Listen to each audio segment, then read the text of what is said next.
Crazy Electric Studios.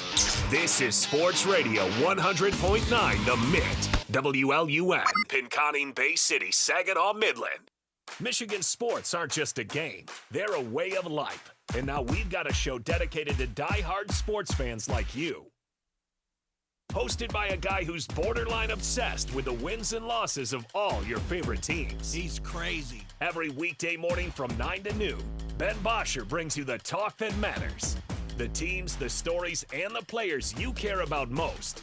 This is the Ben Bosscher Show, built by Bresky Siding and Building Repair. Remember that.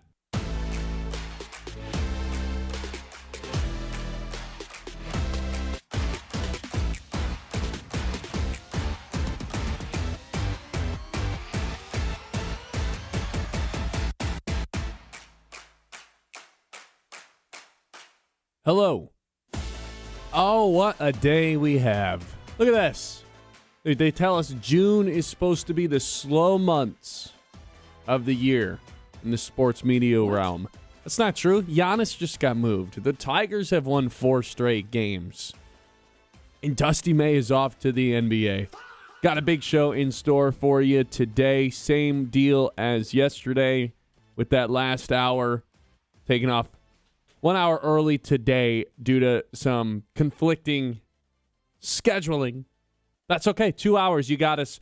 And that is just enough time to tackle everything I want to tackle today. Let's start here. Warde Manuel. He is unable to retain his coaches. This is not even an opinion. This is a fact. It is a matter of fact that Warde Manuel has been not very successful in hiring or retaining his coaches. Warde Manuel was brought on after Jim Harbaugh was hired in 2016. And since then, he hired Sharon Moore. 0 coaching search. 2 days after Jim Harbaugh left, Sharon Moore is employed. Okay? Juwan Howard, he hired 11 days after Beeline went to the NBA. 11 days. Brief coaching search. But they end up bringing in a Michigan man who had 0 college basketball coaching experience, had been out of college basketball since he left Michigan. Dusty May was hired 8 days after Juwan Howard was fired. Okay, there you go. You're 1 for 3 in your hiring. And Whittingham was hired 16 days after Moore was fired. Jury's still out on that one. My advice to Warde Manuel right now would be take your time. They've already named Mike Boynton as their interim head coach. I don't believe that there is a rush to make him or anybody else your next head coach. Take your time. Do your due diligence. I'm not saying wait a whole month, but give yourself 2 weeks to call up a couple schools. Call the mid-majors. Hell, call Nate Oates and see what it would take to bring Nate Oates home back to Michigan where he coached high school ball. You have to do your due diligence and have a coaching search. Start looking around and make sure you actually contact everyone that you're able to contact regarding this job. Anyone you think would be a qualified candidate, just do some sort of search rather than what you did with Sharon Moore, where it was, by Harbaugh, we don't even need to interview anyone else. We don't need to figure out what's going on inside this guy's mind or whether or not he's capable of leading a Michigan squad, whether or not we trust him in a position of leadership. They clearly did none of that. They admitted to it. He was just inserted in as the interim, as at that point, the full-time head coach. No backgrounds, no nothing. He just got the job.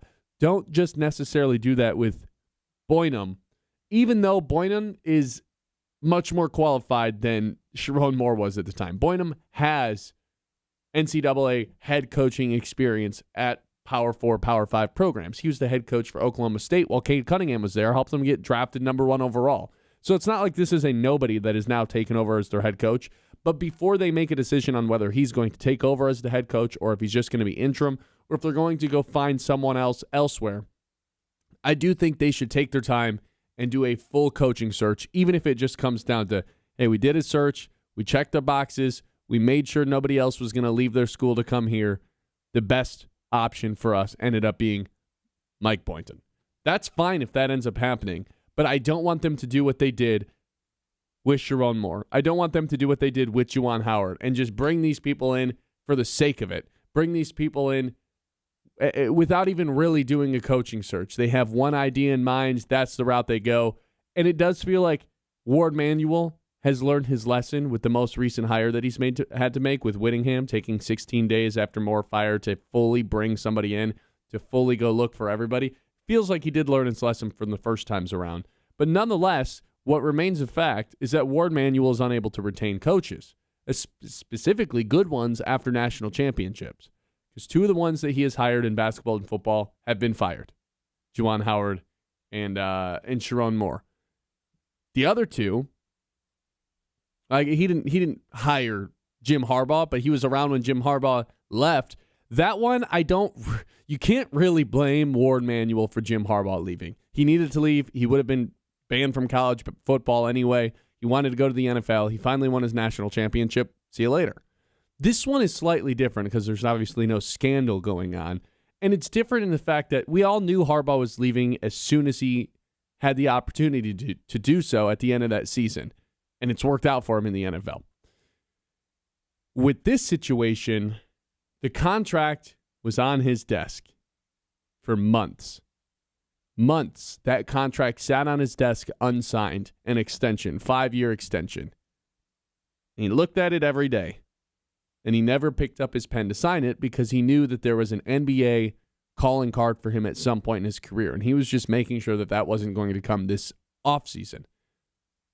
I think if Dusty May truly wanted to go to the NBA, which he did, obviously, otherwise he wouldn't be there, maybe there was nothing that could stop him. But Warde Manuel handing him the contract and then just letting it sit there rather than, well, what if we did this? What if we did this? Dusty, what do we have to do to keep you here? You name it. I'll put it in the contract. That's what Warde Manuel failed to do over the last several months. I don't necessarily blame Warde Manuel for Dusty leaving because clearly this is something that he's wanted to do, but it is a simple matter of fact that Warde Manuel has not shown the ability to be able to retain good coaches after they win national championships. Good problem to have because you're raising banners nonetheless, but it does lead you to the question of, should Warde Manuel be the guy in charge? Yeah, and the big part here is that Warde Manuel has lost the one thing that he could cling to, right? This was his home run hire. This was what a move from Warde Manuel when all of this stuff was going on, with Sharon Moore. You could make the case, well, why is this guy still around? Well, he nailed the men's basketball hire. And Dusty May went from the American Conference, from FAU to the NBA in 2 years. And it was found by Warde Manuel to bring him into Michigan. Now that's gone. And I just can't really get behind how that happens. How do you let that guy leave? How does he not sign the extension, yet he agreed to it? You make a good point. If May had agreed to the terms of it but didn't sign it, if I'm Warde Manuel, I'm in his office every single day. Hey, man, let's get this thing done, right? Unless there's real interest elsewhere. And that could have been happening. We don't know all the details because clearly, it's not like he just got hired by the Mavericks over a text yesterday morning and then was the coach. Clearly there was some stuff going on that I also assume that Warde Manuel knew about because Dusty May was the coach of Michigan. But the fact that the extension never got signed is it just feels really weird to me that it was agreed upon, and he does the interview with Brad Galley and is speaking as if the extension is a real thing, as if it is in place. Yeah, we agreed to the extension. I love Michigan. And it's just, no, you agreed to it. You didn't sign it. That to me is just one of the most bizarre parts of all of the elements here. But yes, Warde Manuel, the Jim Harbaugh stuff, yeah, you can't blame him for that, even if you're the biggest Warde Manuel disliker there is. The Jim Harbaugh situation was never getting fixed by anyone. He was there for a decade. Yeah, he had to leave. He would have been banned by the NCAA either way. So that situation is odd. This one it's just different because also Harbaugh had NFL experience. Dusty May joins a long list of, well, not long list, but a pretty certified history of college coaches to the NBA that just don't work out. There's a list of right around 10 coaches to go from college to the NBA. Do you want to guess how many of those coaches have a above 500 record in their coaching career in the NBA? 3? 2.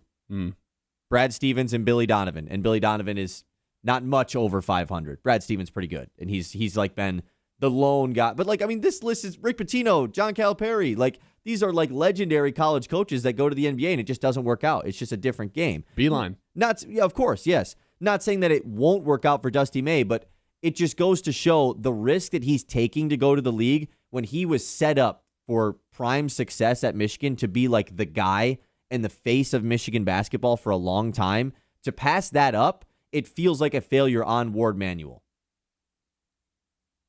It's without a doubt a failure on Warde Manuel.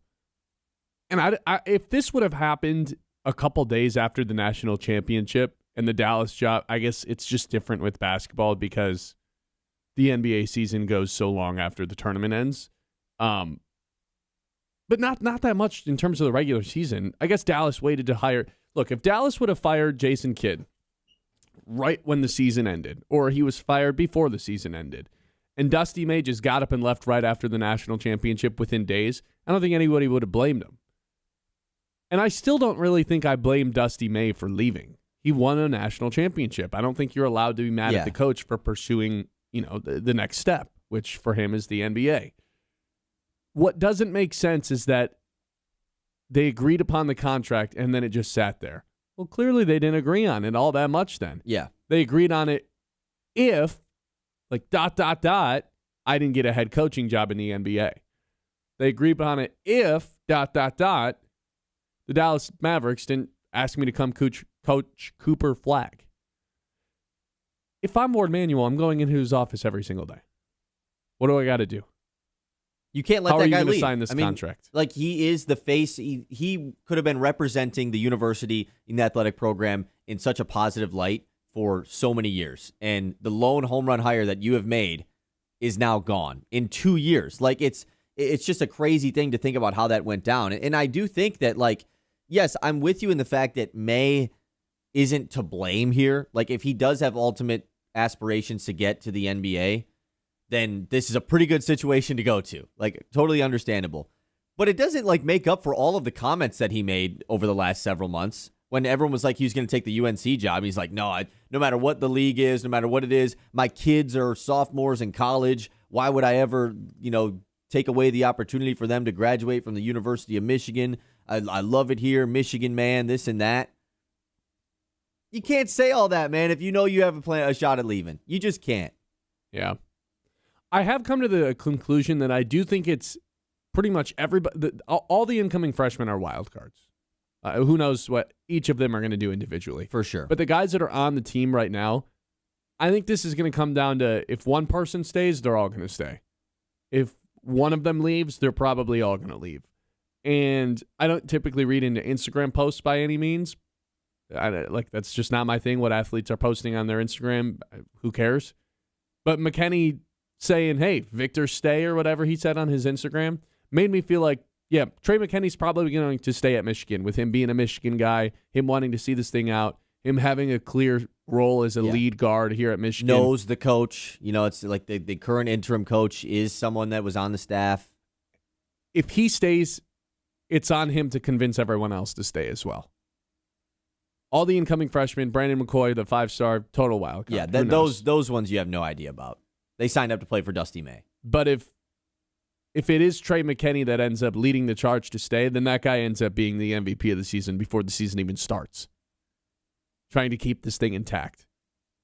So that's where Michigan is right now, with Mike Boynton as the interim head coach. Should he be the full-time head coach, or should it be one of these other candidates?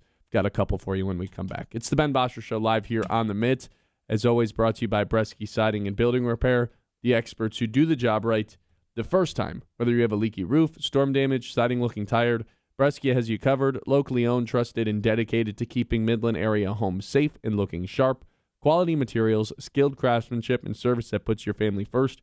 Don't wait for the next storm. Call Bresky Siding and Building Repair today and keep your home strong for years to come. The 9 o'clock hour is brought to you by Iron Stack Technology.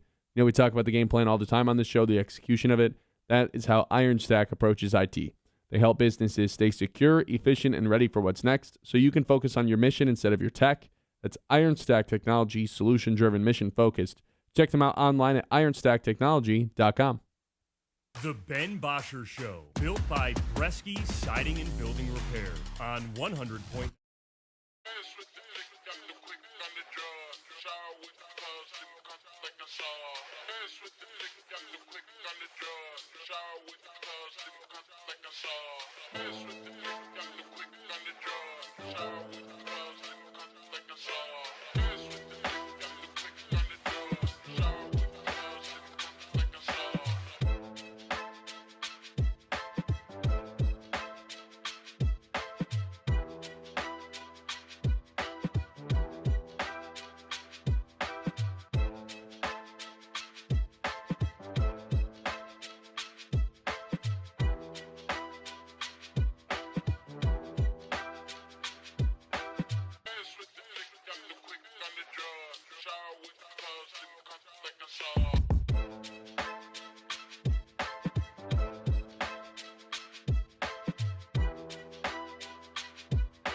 By Bresky Siding and Building Repair on 100.9 The Mid.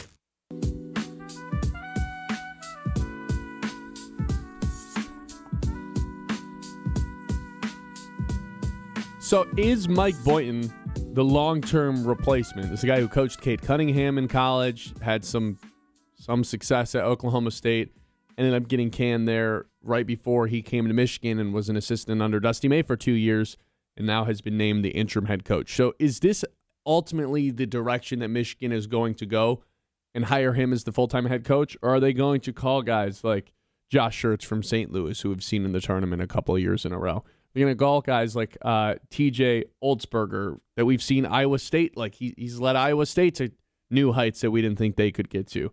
Nate Oates, Alabama, coached in Michigan High School for about 10 years. Billy Donovan, that's a guy who's still available, although I think the college world has probably passed him at this point in his career. So I think the most likely person and the most likely outcome of all of this is Mike Boynton just becoming the head coach. I'm not Like, I'm not betting my life on that, but I do think that's the most likely option in all of this.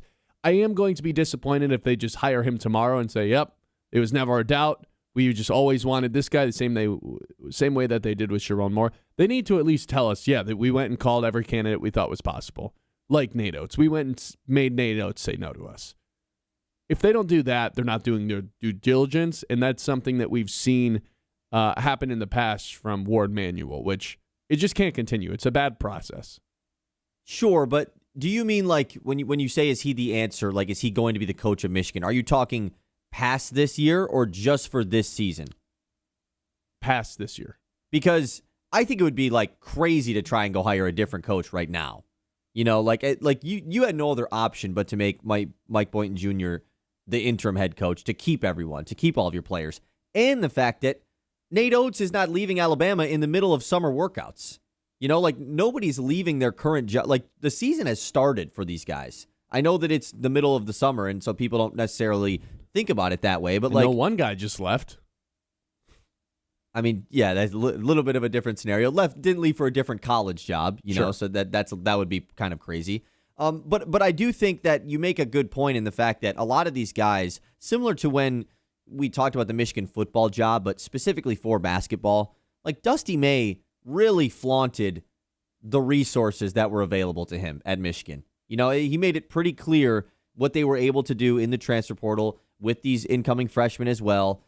The pitch that he was able to make to these players to, hey, you're going to get paid and we're going to get you to the league as well. A lot of those names of the coaches that you just said might not have the same type of assets and resources. Not might. They certainly won't have that they would in Ann Arbor. And so I think the position post this season, yes, this should be an interim tag for Mike Boynton Jr., but you had no other option but to make him the coach for this season. I think he will coach them all year. I'd be pretty surprised if he wasn't their head coach all season long. Now, that obviously could change because this scenario is very bizarre and out of nowhere, so it's kind of hard to expect anything that's going to happen. But I think if he ends up coaching as an interim coach this year, it's going to be pretty difficult to move off of him if there's any sort of success. Like 100%. Anything short of making the tournament, he's probably just getting hired as the interim head coach. The only way or as the full-time head coach, the only way I could see him doing an interim season and them not going with him is if they just miss the tournament outright or they just sneak in and get bounced in the first round. If he wins a tournament game, he's just coming back as the full-time coach in my mind.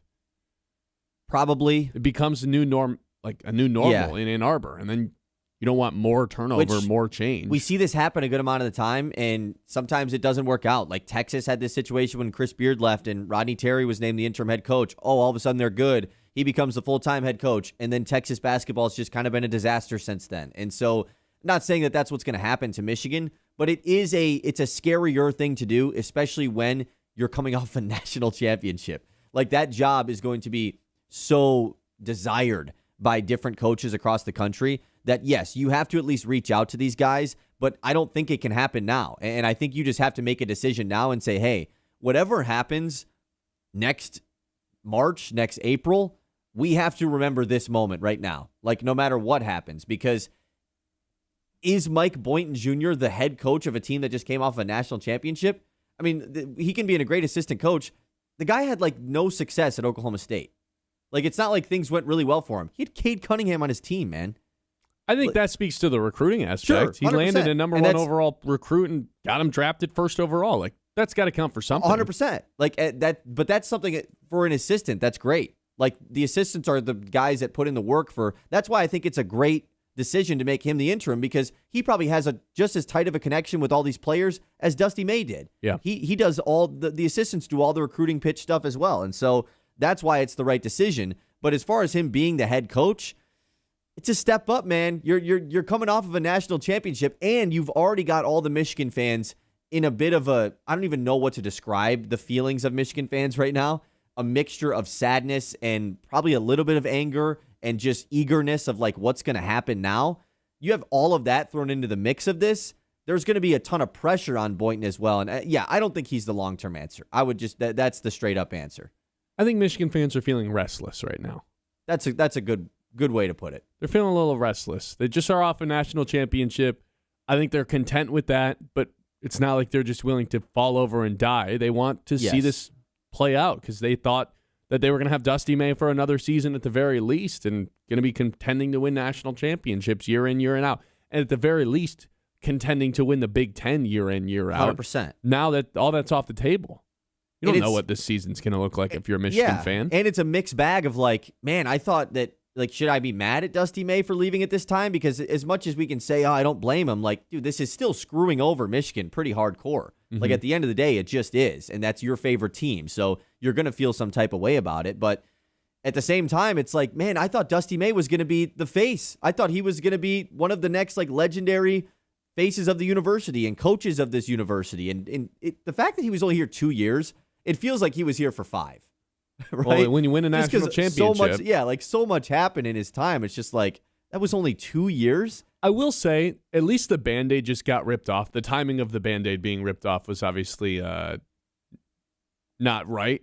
But this is better in my mind than what you had to deal with Harbaugh every single offseason for 5 straight years of, is he going to leave? Is he not going to leave? I mean, you were held at gunpoint, it felt like, every single January when your season came to an end. And then it was 3 months of, oh no, is he going to lay? Is he going to stay? Is he going to leave? What's going to happen? Weird quotes. You had to just cross your fingers. At least you're not dealing with that. Like, you didn't think so. You got blindsided, which is maybe better than it dragging out the same way that it did with Jim Harbaugh, the same way that it dragged out with Giannis for 13 months. At least this was just like, bam, breaking news, he's gone. Yeah. Okay. Which we had talked about, like, that we felt like Dusty May was going to go down the Harbaugh path year in, year out. Right. Of just, hey, when's he going to go to the NBA? When's this going to happen? So, which would have been torture. And maybe you sign up for the torture if I it still means think you'd one more rather year have of him. Dusty Yeah, May. 100%. Sure. I guess that's just me trying to find any sort of, hey, Michigan fans, this isn't the end of the world. Do you buy into this rumor that's been going around the last 24 hours about Dusty May, like, wanting to get out of the game of college basketball because he wanted to just go back to being a coach rather than all of this exterior stuff that goes in to being a college basketball coach with recruiting in the portal and all that stuff? No, I don't buy into that because I think what Dusty May thrived at more than anything was roster construction and roster management, and he's able to do that in college basketball way more than he's able to do that in the NBA. I think he excelled at being a college basketball coach. 100% I agree, because I totally disagree with this rumor that's going around. Dusty May was awesome at all that stuff. Yeah. Like, he was the best at we just won the national championship. Let me hop on a Zoom at 7 a.m. with this guy from Alabama in the transfer portal. And guess what? He's committing to us. Yeah, like, when I start talking to these guys, they commit. Exactly. Like that's the part I've seen people saying that he just wanted to get out of the world of college basketball because it's too much. Like, no, dude, he was really good at it. Like, what do you mean he wanted to get out of it? It's not like he thrived. And it's not like he's like one of the Jay Wrights of this situation where, yeah, he'd been in it for so long, and this was kind of the era he grew up. This is his era. Yeah, exactly. Correct. So no, I don't buy into that. I am curious to see how much roster construction strategy, how much is he going to be involved in the decision making in Dallas? I would assume. We'll find out tonight.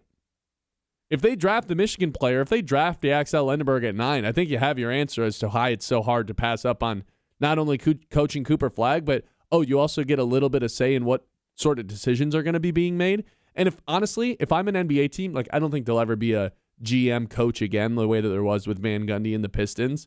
I think that's a little too much power. But I'm like, if I'm an NBA team bringing in Dusty May, he clearly is a visionary in a lot of ways in terms of being able to construct rosters in his own mind and know what works and what won't work together.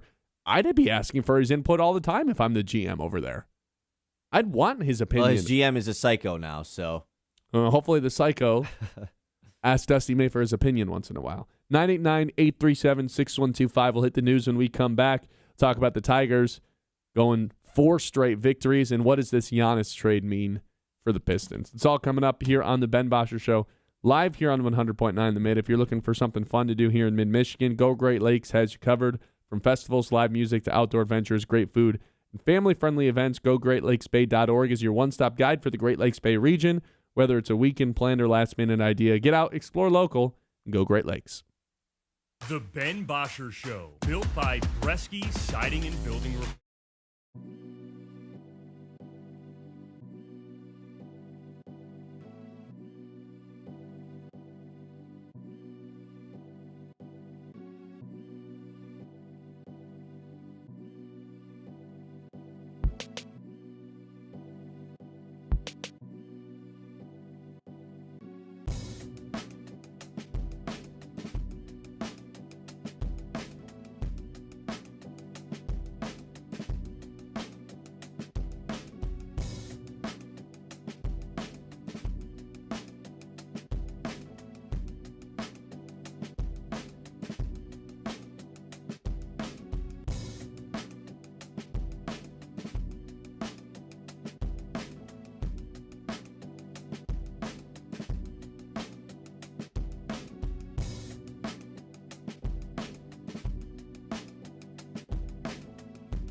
Bresky Siding and Building Repair on 100.9 The Mid.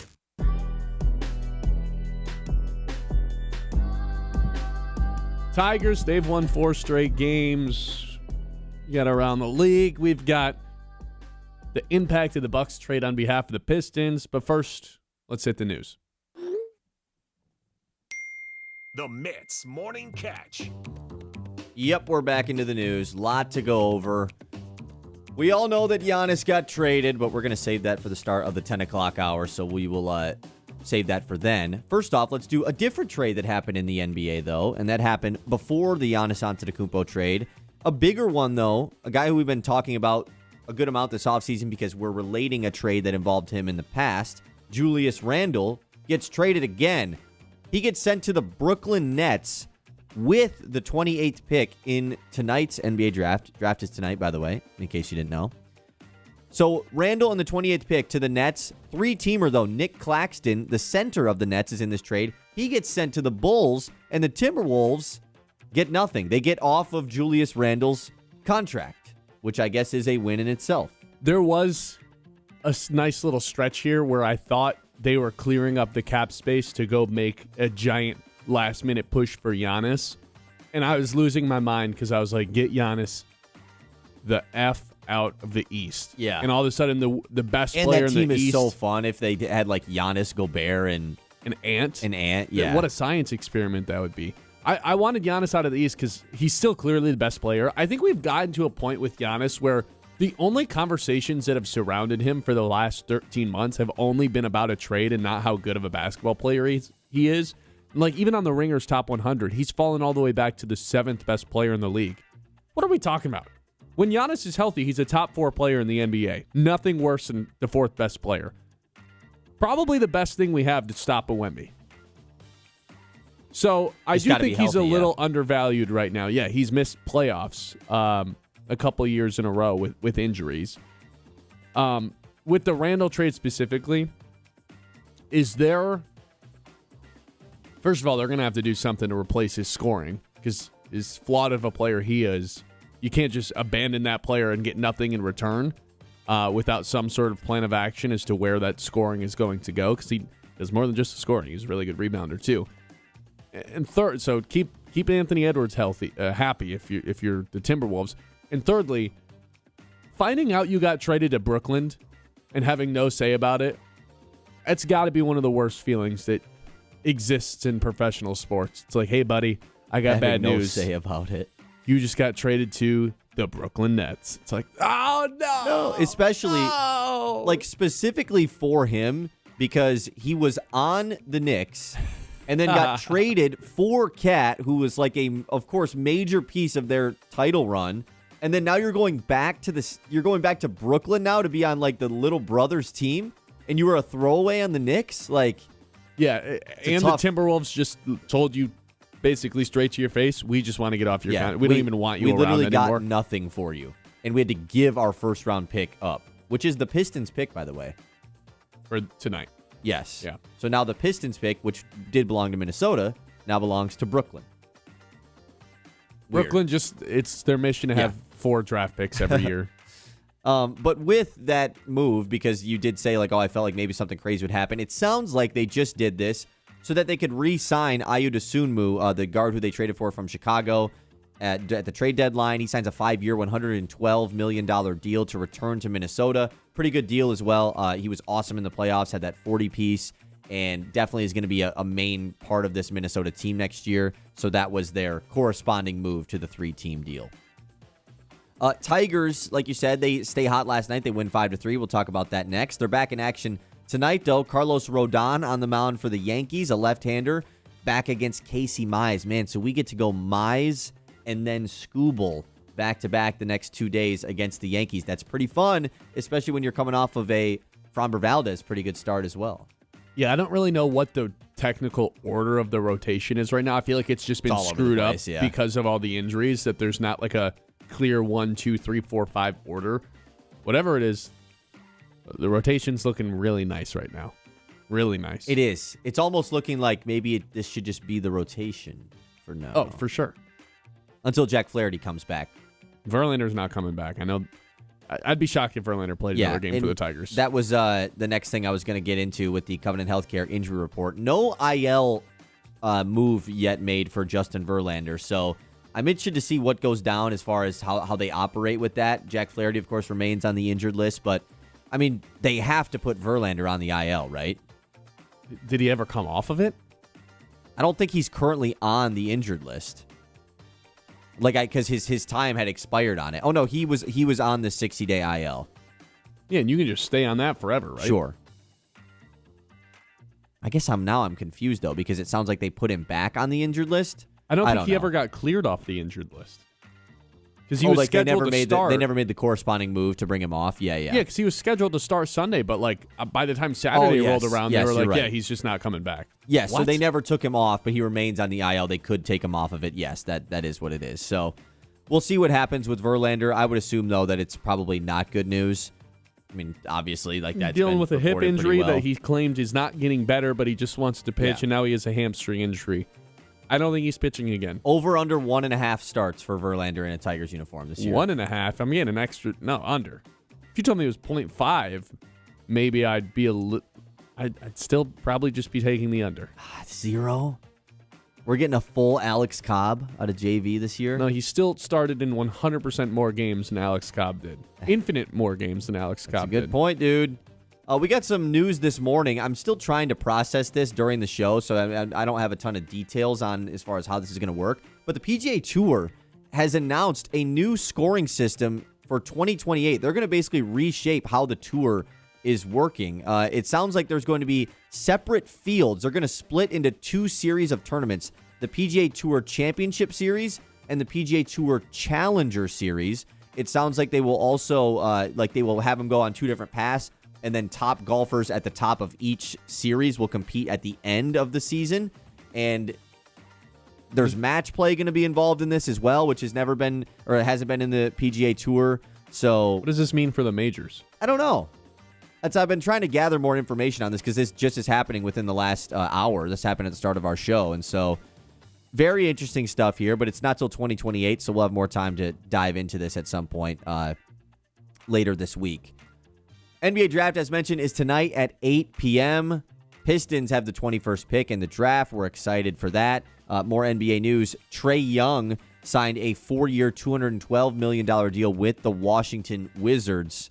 Is this the worst deal in all of basketball, Ben? So it's the exact same number as OG Anunoby, which I thought was interesting, but one less year. So the AAV just ends up skyrocketing compared to what the Anunoby deal is. Yeah, I'm sorry. I would just rather have OG Anunoby than Trae Young. For sure. Now, Young has his resume is better. You could say as a player. As a best player on the team, you probably would rather have Trae Young. For sure. But as trying to win a title, I'd just rather have OG Anunoby. Yeah, he has a player option in the year 2030 of $58.7 million.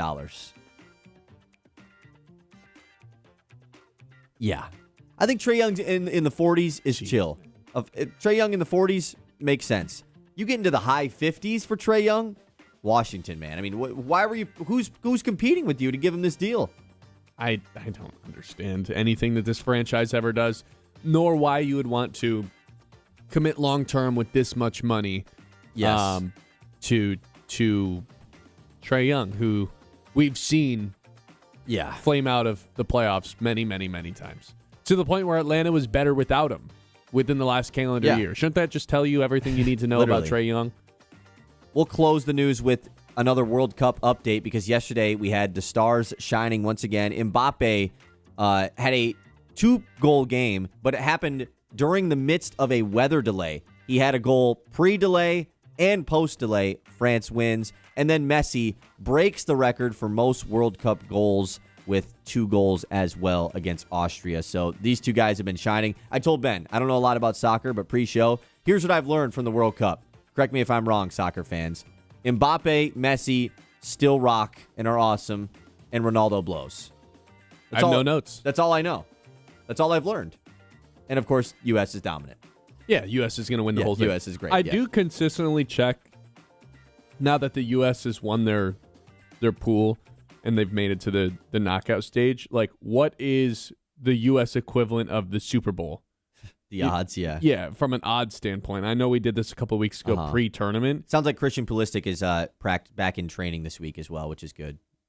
That Missed is their good. last match. So, World Cup odds outright. Oh, of course, this is going to be annoying right now. World Cup odds outright. Yeah, it just doesn't. Oh, here we go. Tournament winner. The United States is plus 3,000. I think pre-tournament they were plus 5,500, I want to say. So only plus 3,000, 30-1 to win the entire World Cup.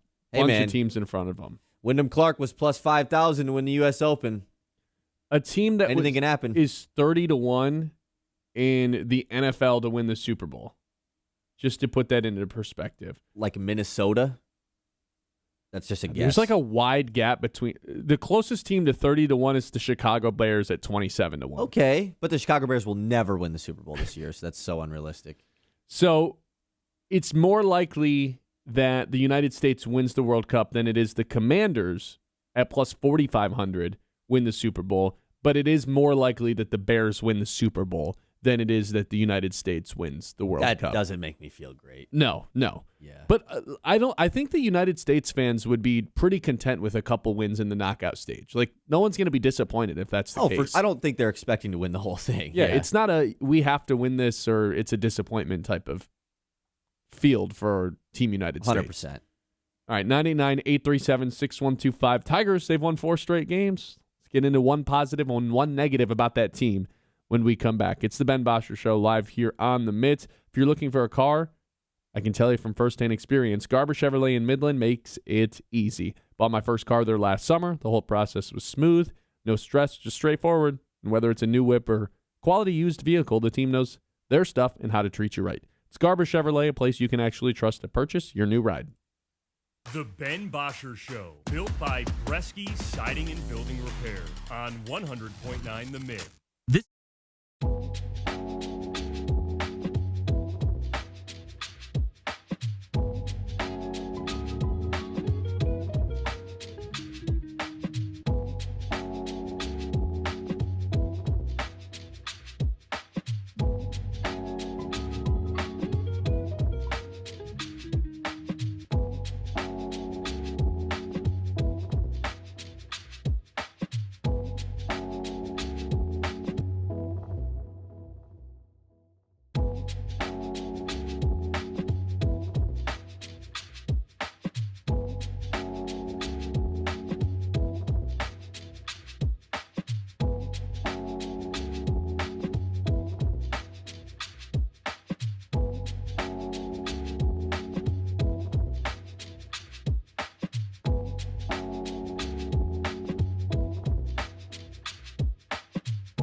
Built by Bresky Siding and Building Repair on 100.9 The Mid.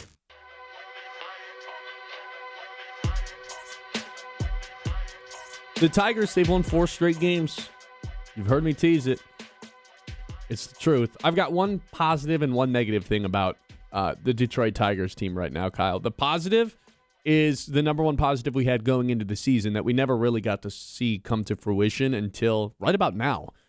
Skubal, Valdez, Melton, Montero, and Casey Mize being the 5-man rotation right now with no Flaherty and no Verlander. It's not exactly how we thought it was going to look at the beginning of the year. But, man, these 5 guys are it's pretty hard to watch this team week in, week out with these 5 pitchers and not feel like, even with all the losing, even being 10 games under 500 right now, being out of the division race at this moment in time. There's a case that this is one of the best rotations in all of baseball. Even with all that being said, with these 5 guys being healthy, and it's not exactly how it was supposed to look at the beginning, but the way that Montero and Melton have pitched, the way that Casey Mize has been able to rebound and have another really good season, Skubal's coming off his best start of the season with 8 strikeouts. We got the Cy Scoobs, the Skubal shouts, the Skubal screams this past weekend against the White Sox. Valdez has 8 Ks yesterday. This is an overwhelmingly positive thing about the Tigers right now, and if you want to make the case that this is going to be a team that bounces back and does something special in the back half of this season, you start with this rotation, which I think we're at a point where Flaherty, unfortunate timing on that injury, I don't think there's a place for you in this rotation at this moment. You're basically waiting for another opportunity to present itself with a different injury if you want to get your way back into this rotation. Even the way that you were pitching with that super high strikeouts to per 9 ratio that he had been dealing for about a month before he ended up getting hurt. Yeah, it's unfortunate for Flaherty, but also, like, someone else probably just will get injured because that's the way that the Tiger season has gone, right? Like, yeah. that opportunity probably will present itself back for Flaherty at some point. And I still think even if the Tigers do convince themselves that we're not going to go crazy sell at the deadline, Jack Flaherty getting moved just still makes way more sense than not. But yeah, like, the pitching right now it's weird for you to say, like, one of the better rotations in baseball, but it probably is, at least, like, up, top, down, having 5 guys that you feel pretty solid about every given night. There isn't one guy that you're like, I don't really know. Plus a Cy Young candidate in there. Exactly, especially the fact that you have Skubal at the top of it, and Framber Valdez has put together some good starts in a row, and you have the young guys that are flashy and fun. So this is the first time since the Tigers, or at least have a chance to be, with a victory tonight, to be single-digit games below 500 since May the 19th. It's over a month ago. That was in the middle of that getting swept by Cleveland and Toronto thing in there.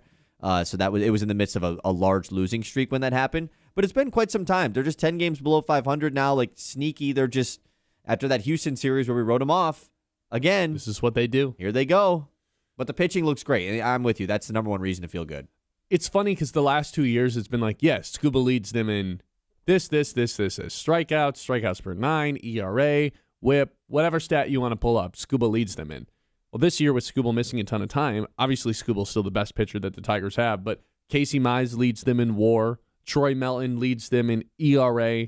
Montero leads them in whip. Like it's everybody all over the place in terms of who is making an impact in different ways. Even Montero this weekend, 7 full innings against Chicago. I know he ended up giving up a couple of runs, but just like an excellent outing top down from Kaider Montero. Troy Melton, he had the one blow-up start. Other than that, he's been almost flawless. He gave up the leadoff home run this weekend and then just shoved from that point on.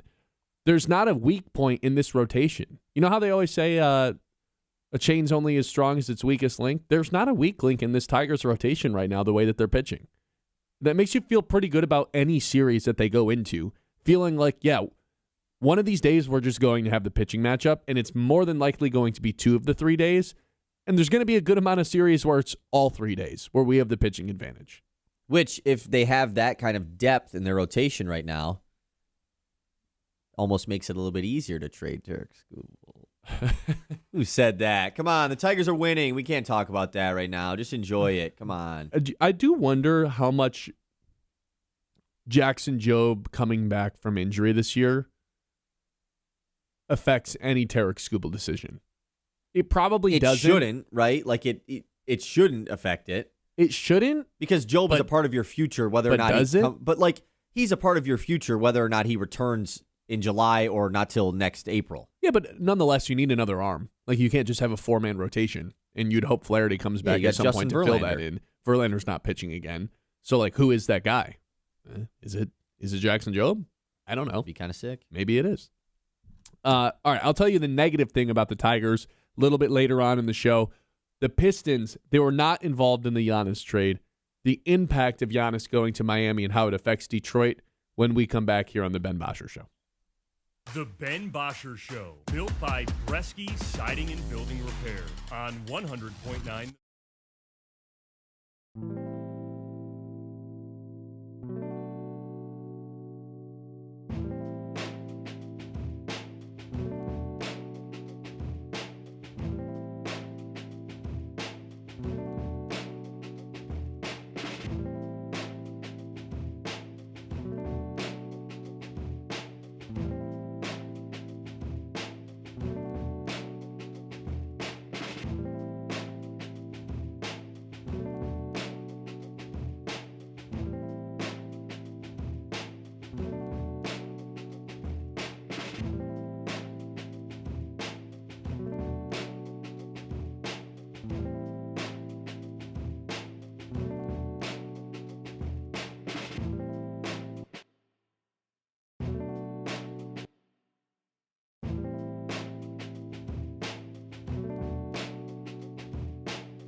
Blazy Electric Studios. This is Sports Radio 100.9 The Mid. WLUN, Pinconning Bay City, Saginaw, Midland.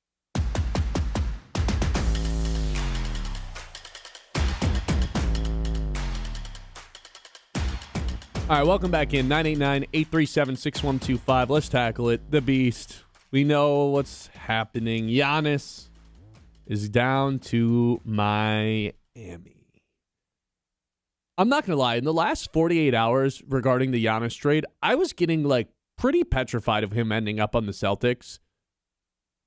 The Pistons, as of right now, don't really have an answer for Jason Tatum. I know he wasn't really healthy last year. We didn't really get a look at Jason Tatum against the Pistons. But him standing at 6'9", 6'10", with those big, broad shoulders of his and the quick athleticism like a guard, we don't really have anybody to guard that. I love Asar Thompson. I think he's the best point of attack defender that we have in the league. He's just a little too wiry and a little too... He's not scrawny, but compared to Jason Tatum, he is. We don't really have anybody to slow that guy down. It's not Tobias Harris. It's not Stu. He's not quick enough. Neither is Tobias. So we don't have an answer for Jason Tatum. We've also just never had an answer to Giannis. Prior to this season, the Pistons were 0-13 in their last 13 matchups with Giannis. Something astonishing. And they finally were able to end that this year, but they only beat Giannis because he left the game halfway through. They've just had a very long history of not being able to beat the Bucks when Giannis is healthy because, again, they have no answer for him. Not that most teams do, but the Pistons really didn't have an answer for him because they don't have anyone with that vertical size that Giannis brings to the table that can also stay in front of him, horizontally on his feet. To have both those guys on the same team, there was about a 48-hour stretch where I was just like, oh, no. That with Derek White, with all the best coach in the Eastern Conference, Missoula, I was getting pretty worried.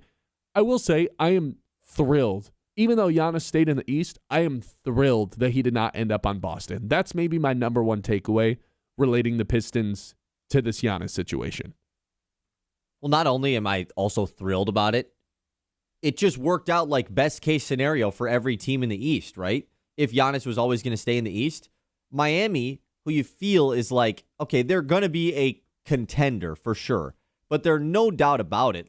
They're not the best team in the East. Best team in the East. They're going to win the East. I think it's pretty up in the air right now, which is good. And he stays away from Boston, and more importantly, it gets reported immediately after that Jaylen Brown was in the trade. Yeah. They offered Jaylen Brown, which we knew that, but the Celtics I felt did a pretty good job of there was no confirmation that they for real made an offer. It was all just I'm getting inklings that guys are saying, sources are saying that Boston is in on Giannis Antetokounmpo, and obviously Jaylen Brown would be the main other piece in that trade. Mm-hmm. But there's even some I don't think it's real reporting, but reporting nonetheless. They're they could get it done without putting Jaylen Brown on the table, which I never believed for a second. Right. Boston did a pretty good job of just keeping the Jaylen Brown noise quiet during all this until the trade went down. And then Shams goes on ESPN right after, and he's like, hey, I know that he just went to the Heat, but here was Boston's offer. It's we're just making this about Boston right now. And This is now the second time that Jaylen Brown has been offered in a trade for a different superstar. The first was Kevin Durant a couple of years ago. Yeah. And this you don't feel very valued when not once but twice you are being looked to be moved for a different superstar. Of course not. Yeah. And now, coming off of everything that has happened this offseason for Jaylen Brown, if you haven't followed this, he's been pretty, I don't even know how to describe it, just odd. He's just been acting odd in a way that this was my favorite year of my career. Yeah, you just blew a 3-1 lead to the 7-seeded Philadelphia 76ers, but it was the best year of your career because Tatum didn't play. All right, kind of weird. There's just been a lot of animosity type stuff from Jaylen Brown already this offseason. You throw this into the mix, I think either way, whether the Boston is we have to trade Jaylen Brown now because this is a bad situation, okay, that's good for the Pistons and the teams in the East because Jaylen Brown and Jason Tatum are an awesome duo. Or they keep Jaylen Brown and it's just awkward.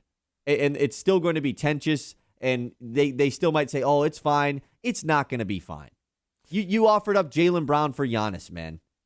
I think there is a world where this just ends up being fine. I think when you win a title with someone like Jason Tatum and and Jaylen Brown, the partnership there. When you win a title together, I feel like sometimes you are able to just bury the hatchet and put your differences aside because we know they've been able to do it in the past. And for one season at least, there was no selfishness whatsoever. It was all, if you're eating, I'm eating, like if I'm eating, you're eating. Everybody just kind of feasted off of each other.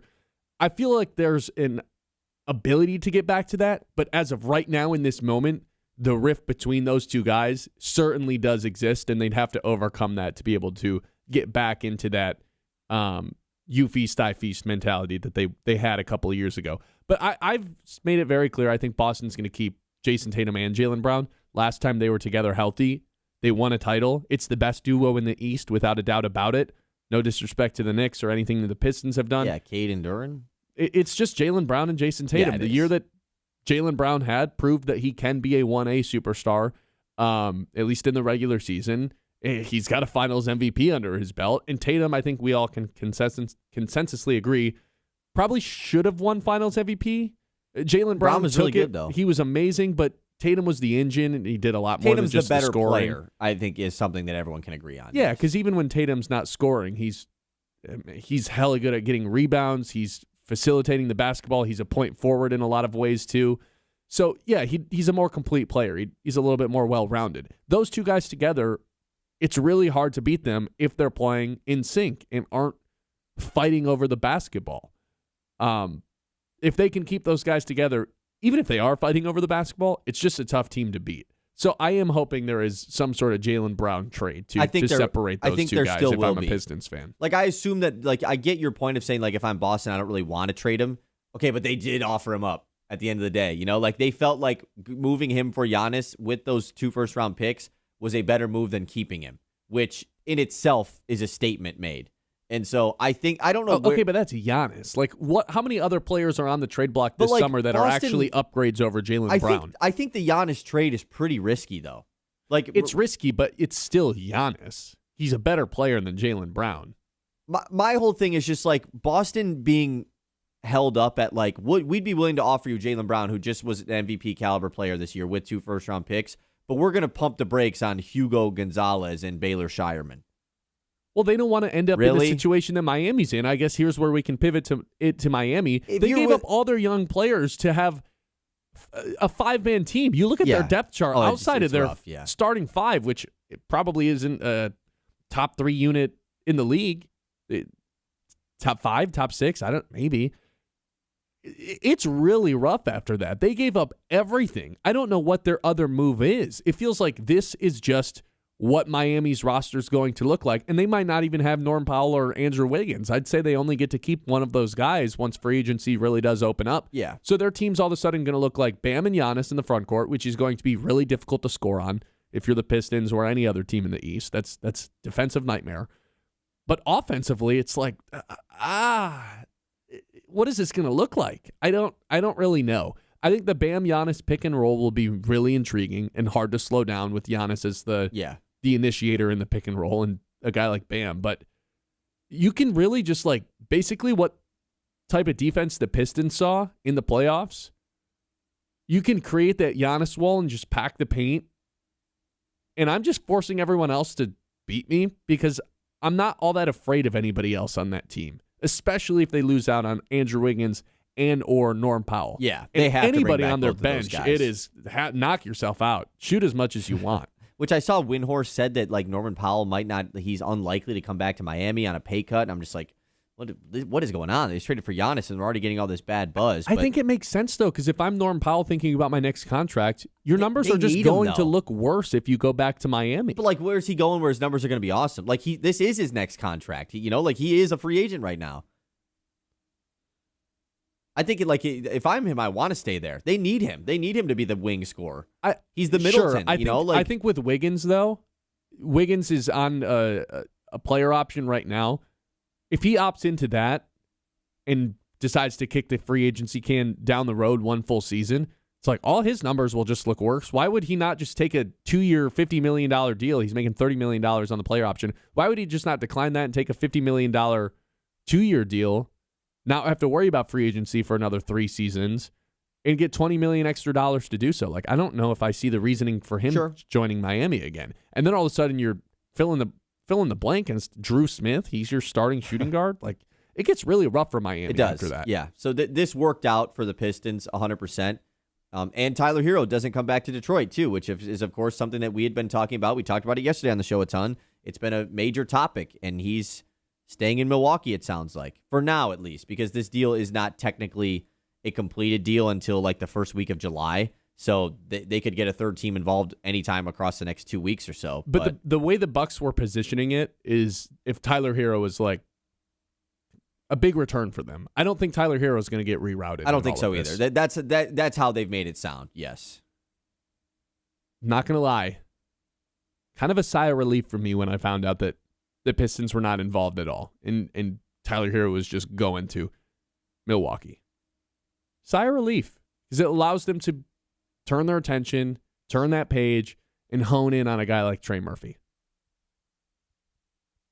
It's similar to the conversation that we had a little bit ago about, would you rather give Trae Young $212 million or OG Anunoby? It's like, yeah, Tyler Hero's just probably a better player than Trey Murphy, but one of them's just way more impactful in terms of winning. You know, one of them's a better one-on-one dude. One of them's more flashy. Hey, this guy's just going to make more winning plays, even though he's not the lead ball handler. Even though he's never played in a playoff series.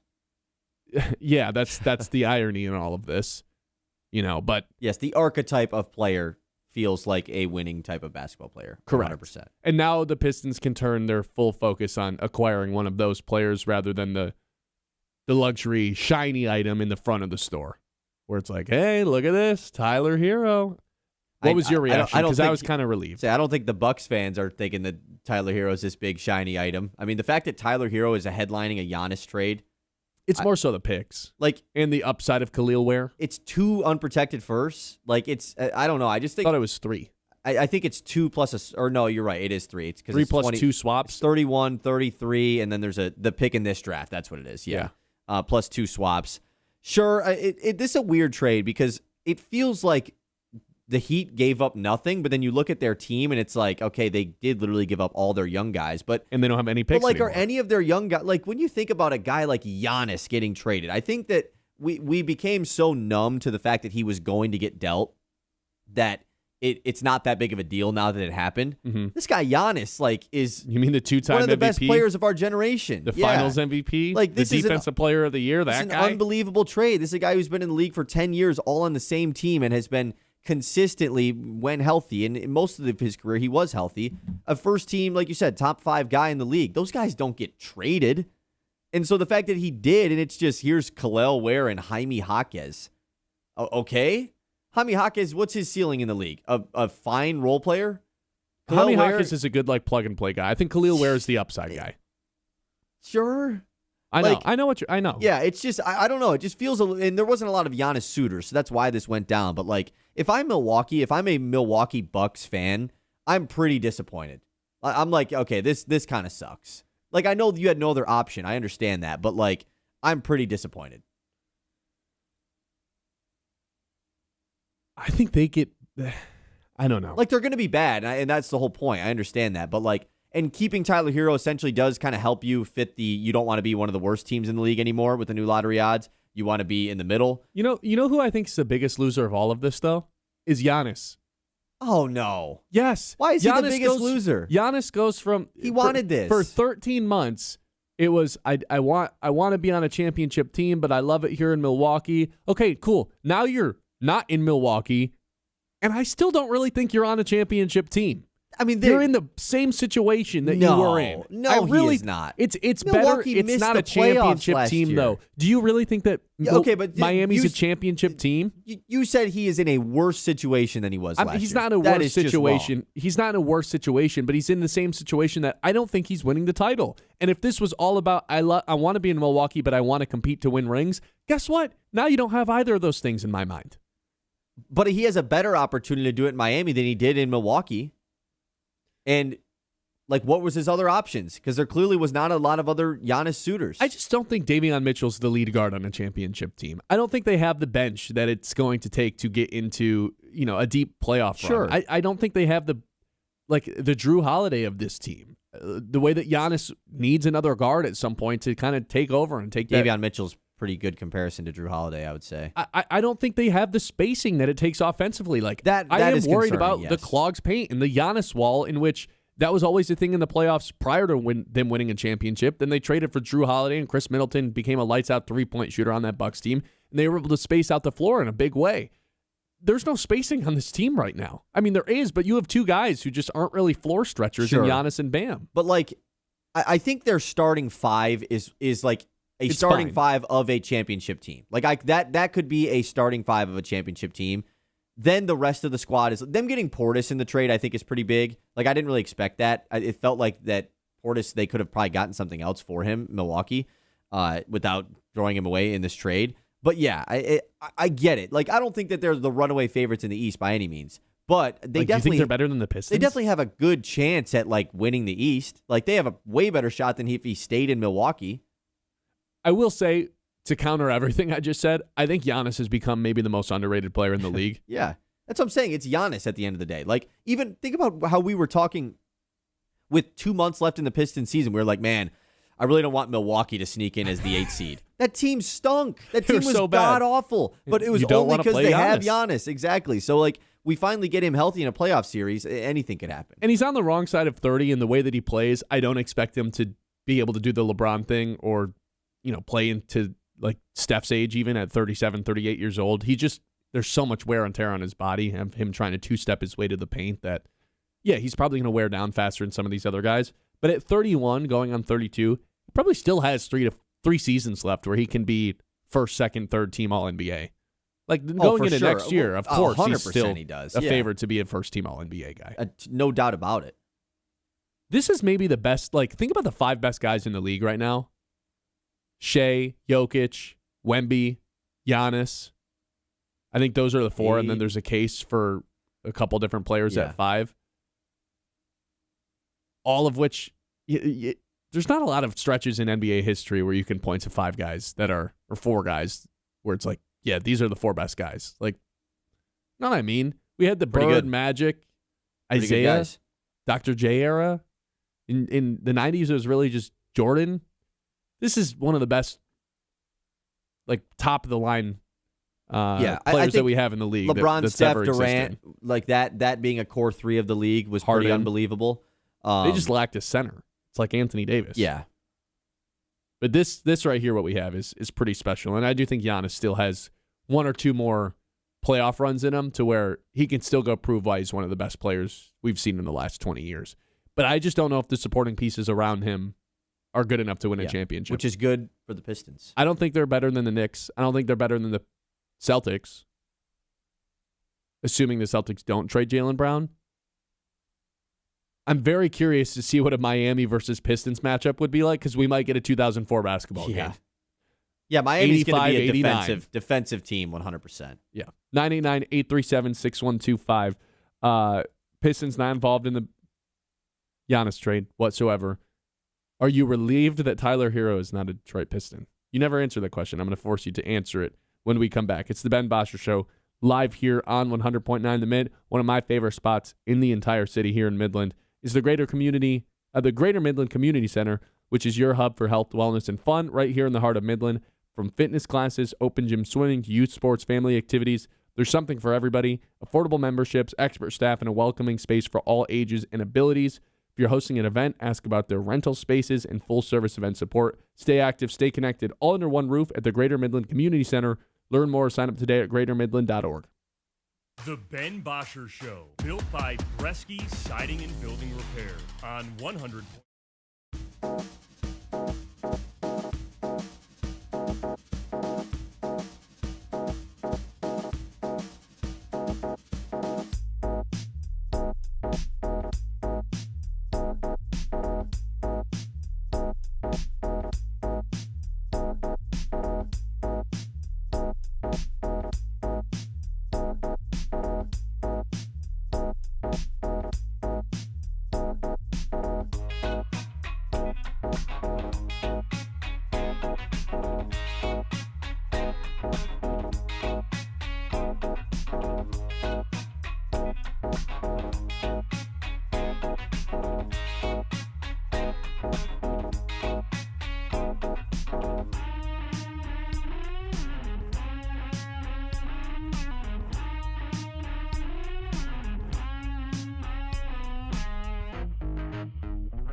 Built by Bresky Siding and Building Repair on 100.9 The Mid.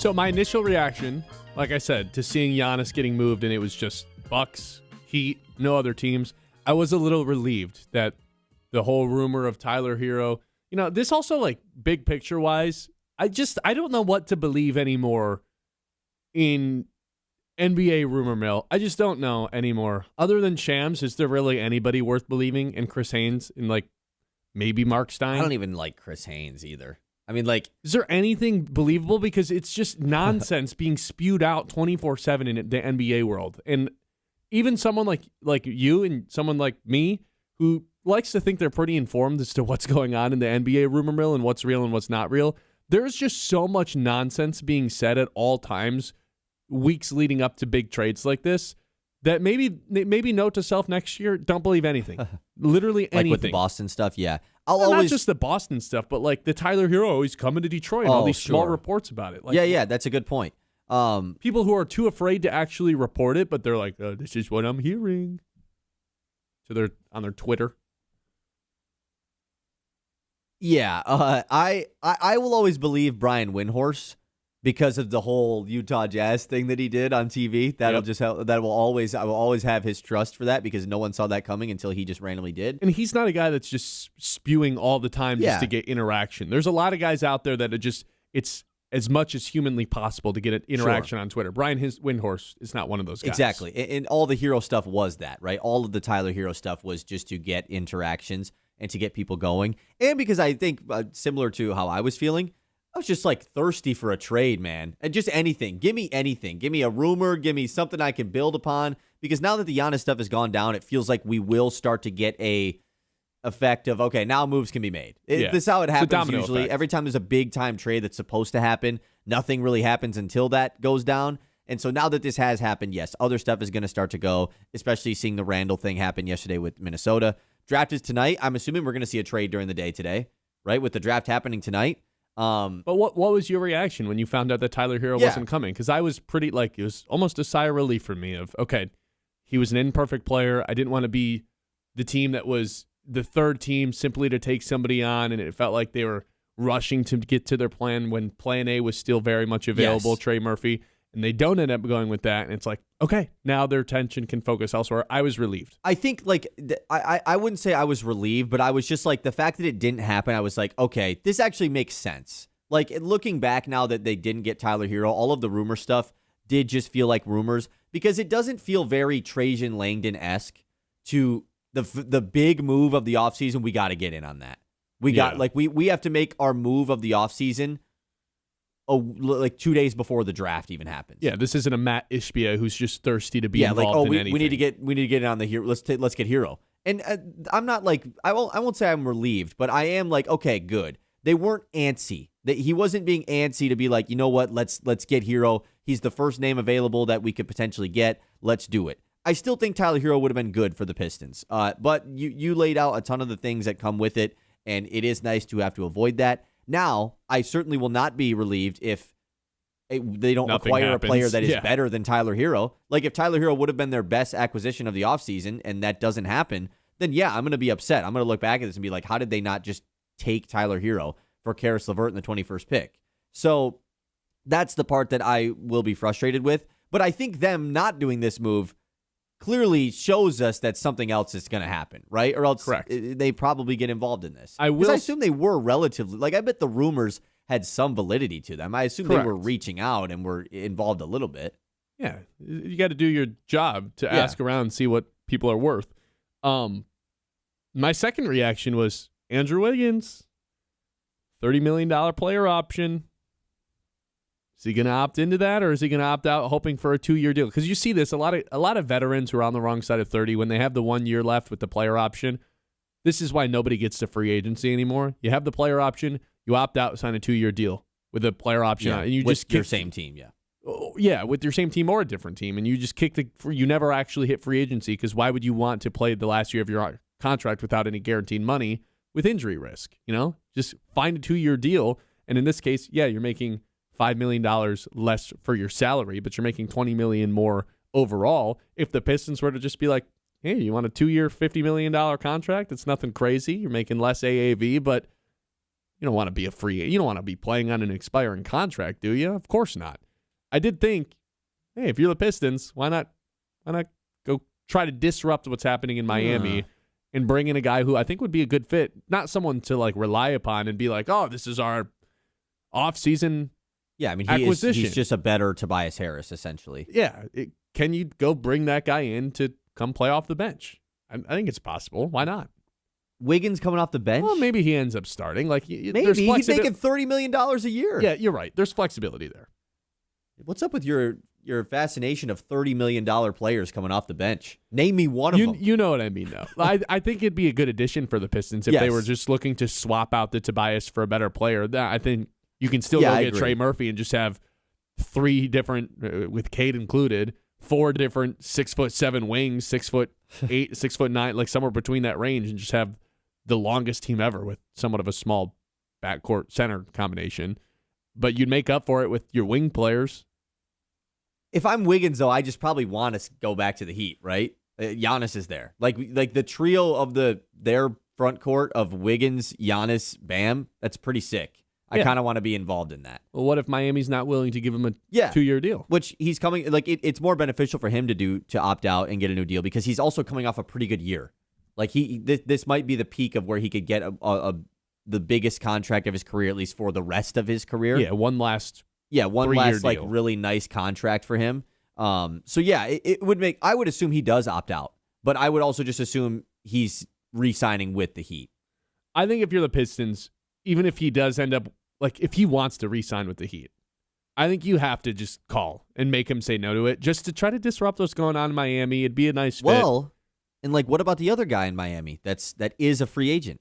Norm Powell. It's another guy I think you should be interested in bringing in. That one I think I could see because you don't have to pay anything to get him as far as like trading things away because he's just a straight up free agent. It sounds like, for at least what Windhorst said this morning, like he would have to take a pay cut to return to the Heat. Now, I don't know how much you're actually going to pay Norm Powell. He's certainly a north of $20 million a year type of guy. Hopefully not too much over that. But Powell's coming off an amazing season, and he once again fits a bill that the Pistons need. He's just pretty small. That's just the one part about Norm Powell. I mean, him and Tyler Hero literally played like 2 minutes together all season because they couldn't play those two together. But that's another guy who I think, hey, if you want to mess up the Heat a little bit, you could try with that. Luckily, the Pistons don't really have any small guys on their team right now. The way that it's other set than up. Danis. Yeah. But he's got that dog, so it doesn't matter. And he's a bench guy. That really is a bench guy. It is. Okay. 989-837-6125. Let's take a trip around the league. It's time to zoom out and go around the league. All right. A classic game. Overreaction or proper reaction? The Heat will. Is that what we're doing? No. This is NFL. Oh, mini camp overreactions. Around the NFL. That's right. Mini camp overreactions. I'm going to start ripping some titles. This is from CBS. You tell me if it's an overreaction or a proper reaction based on the hype coming out of mini camp. Trey Harris, remember him? Yeah, the Chargers' second-round receiver pick out of Ole Miss, 2025. Drafted him in one of my dynasty leagues, man. He was terrible. Oh, so you know all about him. He break blows. Out in 2026. No. Overreaction. Not even. No. It's not. It's none of the above. It's just wrong. I mean, he's having a strong mini camp. It's wrong. That's my reaction. Football pads on. Wait, so we're talking NFL with the NBA draft on tonight, and Dusty May just left. All right, I like it. Joe Burrow is right to compare the 2026 Bengals to the 2019 LSU Tigers. Overreaction or proper reaction? Let's go, Tigers! Proper reaction. Really?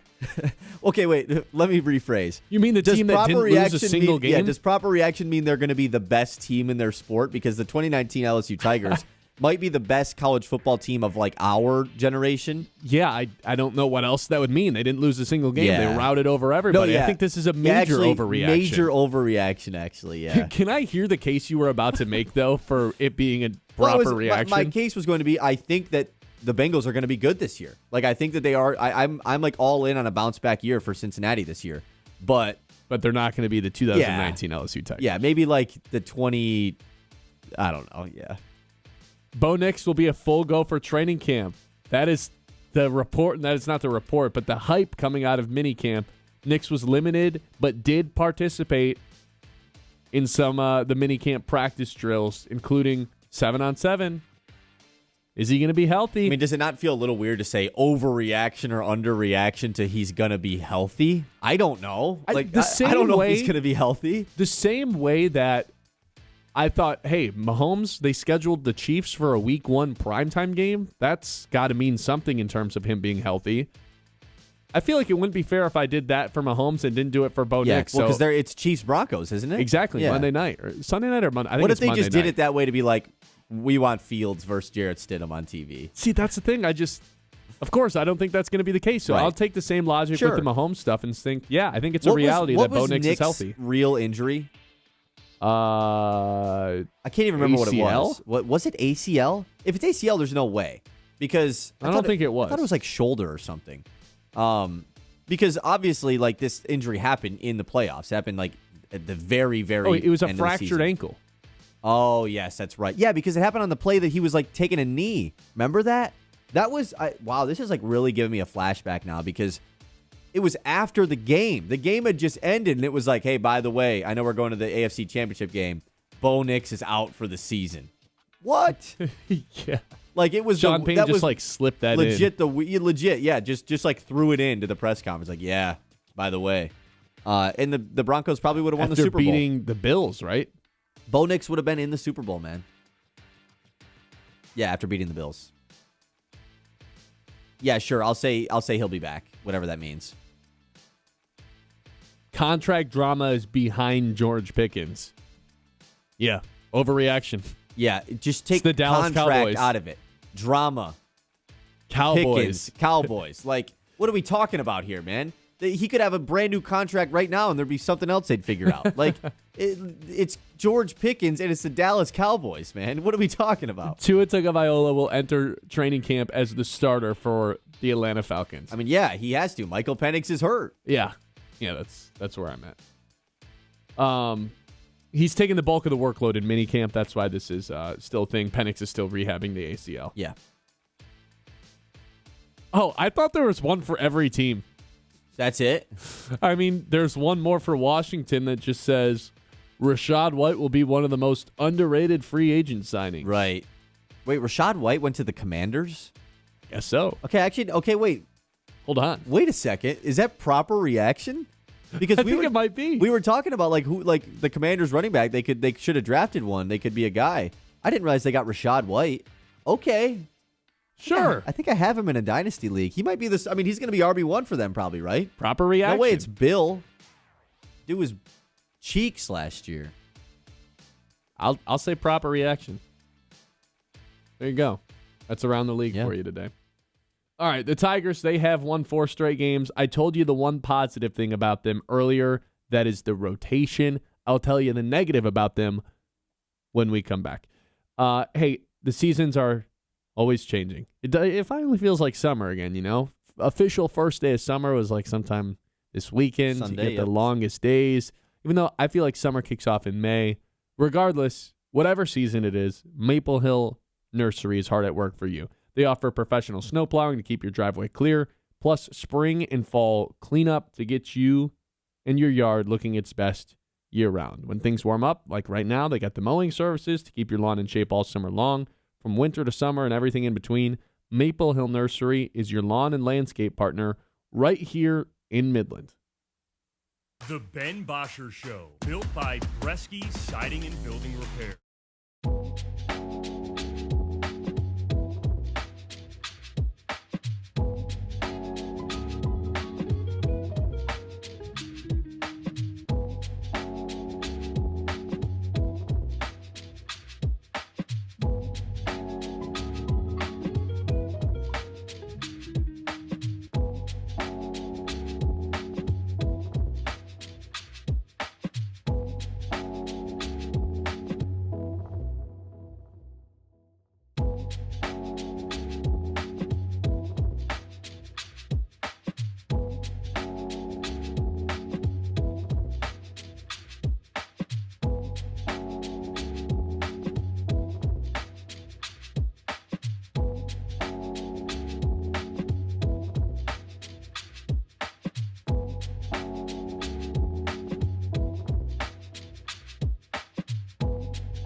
by Bresky Siding and Building Repair on 100.9 The Mid.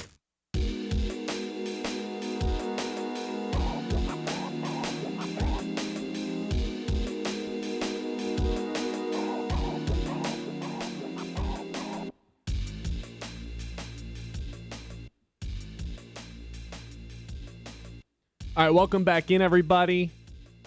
It's the Ben Bosscher Show. I told you one positive about the Tigers earlier. This rotation, it's been lights out in a way that I don't want to say like we never would have imagined, because wasn't this always the expectation for the Tigers going into the season? Oh, look at this rotation. At the beginning of the season, it was, it's going to be Skubal, Mize, Verlander, Jack Flaherty maybe. And then after that, it was somewhat of a question mark. But now that it's been locked into no Verlander, no Flaherty, it's Montero, it's Melton. Every single one of these guys is performing in big ways. Framber Valdez with maybe the best game of his season yesterday. Like that was a vintage Framber Valdez game. It's not really all that shocking the way that the rotation is playing right now. So that's the positive I have with the Tigers team. The negative I have with this Tigers team, it's actually maybe somewhat of a positive too. So right now they're 10 games under 500. Unfortunately, they've given us absolutely zero sign that they can win on the road. They're 12-28 on the road this year, Kyle. That is so bad that it almost like you have to check it twice. It almost doesn't make like that is such an astonishing win-loss record for being on the road that you almost have to check it twice and be like, is that seriously what it is?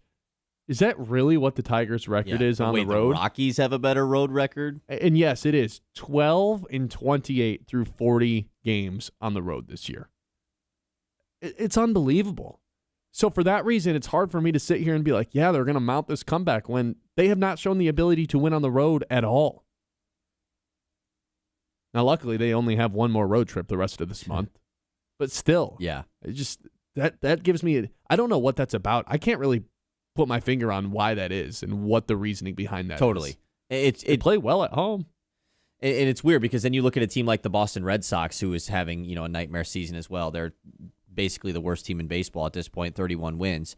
They're 12-25 at home. Yeah. Like they're bad at home. So it's like, okay, I think you'd rather at least be in the spot that the Tigers are in, that they're in. But if anybody can build if any team should be able to build a good home resume, it should be a team like Boston where you can just load lefty or righty hitters up who can smash it over the green monster.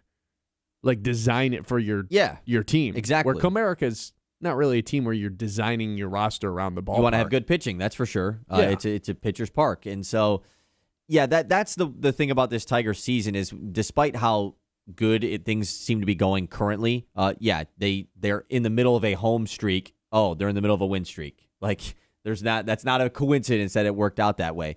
And when you 6 games over 500 at home. When you look, though, at the grand scheme of things across baseball right now, yes, they've won 4 in a row. They're only 6.5 back in the Central right now. They're potentially getting back to single-digit games under 500. That's great. Go ahead, sorry. Well, and then you look, and it's like they're still only 3 wins better than the worst team in baseball. Like, it's not like they've separated from the pack of being, like, at the bottom of the league. That's just how baseball is this year. And, I mean, it's how it is typically every year. Things will start to really separate themselves once you get into the Julys and Augusts. But right now, they're still on the lower half. They're still way closer to the worst than they are the best. They're also on the longest win streak in baseball right now, which it sounds crazier than it actually is, of being just 4 games in a row, but nobody else can do that. And if you look at that run differential. Why is everyone like 5-5 or 6-4 in their last 10? Like literally every team.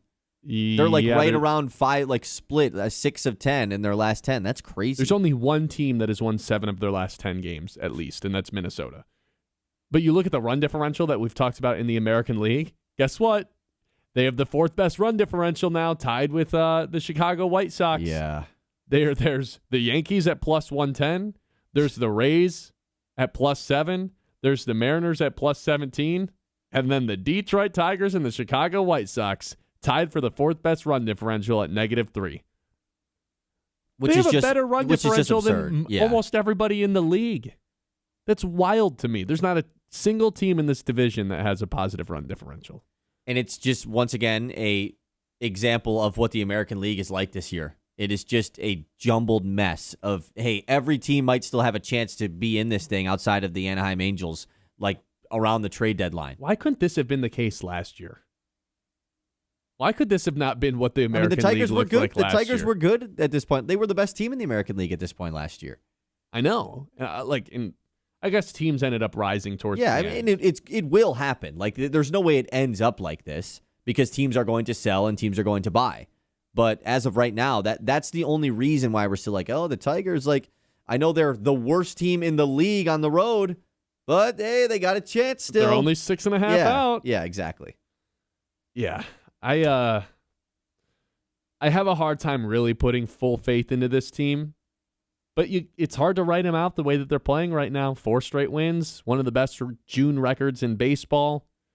The way that their bats have been hot as of late. They're 6-4 in their last 10. It's just the pitching is finally getting back to a version of what we wanted it to be, and we haven't really had that all season long. You know, like maybe the first week of the year, but now we're finally like seeing what we talked about. That I think you hit that point great. Like, this is why we were confident in the Tigers. Look at the 5-man rotation right now. Mm-hmm. It is nails. Like this, it is a really good rotation.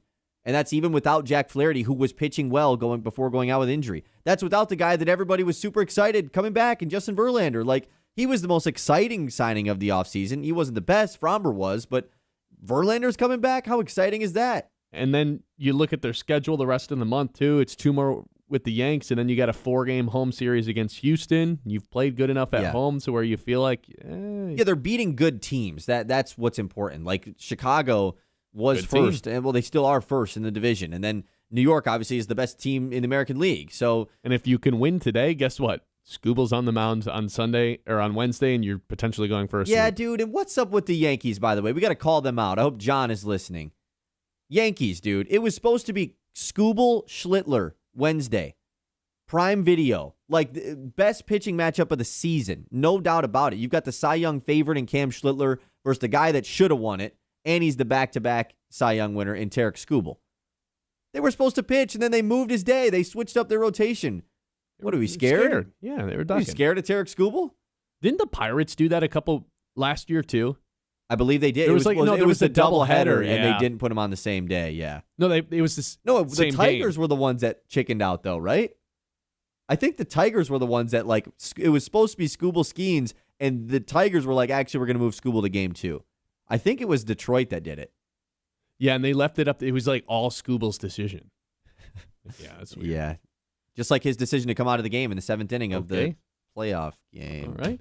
989-837-6125. Yeah, they finishing at with a 4-game series against Houston at home is definitely nice. And then you just play the Yankees again, and you're going to have Skubal on the mound for one of those games as well. Still likely without Aaron Judge for the Yanks as well. Yeah.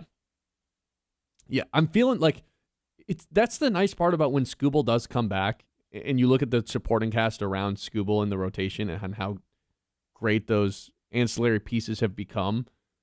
You win the first game of a series, and you know that Skubal's the anchor to close out the series, and it's just like, oh, cool, I think we're probably just going to win this series. Like, is it going to be a series win, or is it going to be a sweep? sweep? The last time you said this was like when he came back against Cleveland. I know. But that is just Cleveland. Yeah, Tigers just can't beat them. There's just an asterisk on every Cleveland. All logic flies out the window when you play Cleveland for the Tigers. It really does. But typically, if you win game 1 of a series in which you know Skubal's going to be on the mound, it's like, sweet, I think we just won the series. Yeah. That's the luxury of him being in the lineup or him being in the rotation and healthy and having good pieces around him, whether it's Mize, Melton, Montero, or Valdez. Tigers at 610 again tonight? 640. Why were they at 610 last night? I still can't really figure that one out. It was just a weird Monday thing? I'm cool with I didn't mind it. I was just like 6:10. That's an early game. Yeah, their next 4 all at 6:40, and then Saturday day game, Sunday day game, Monday, and they got the 7:00 starts against the Yankees. Don't love that. I haven't watched any Prime Video baseball yet this year either, so that'll be exciting to watch tomorrow night. I feel like the Tigers have been on Prime, no? Not that I recall. They could have been. I just don't really remember, but I don't remember them being on Prime this year. So maybe not. Okay. 989-837-6125. For those of you on the radio side of things, show's going to keep going as normal. Those on you on the YouTube side of things, we appreciate you. Thanks for listening. Like and subscribe. We're going to end the show an hour early today due to some scheduling things around the office. We'll be back tomorrow for a full 3-hour show, so all things back to normal tomorrow. And we'll be able to react to the Pistons draft pick and what they do with it, whether they take somebody at 21. Do they pick or trade? Pick now. I'm going to say they pick. I think so, too. Yeah. 989-837-6125. Thank you very much for listening. We will see you tomorrow. For those of you on the radio, we're going to keep talking to you. So appreciate everybody. See you soon. The Ben Bosscher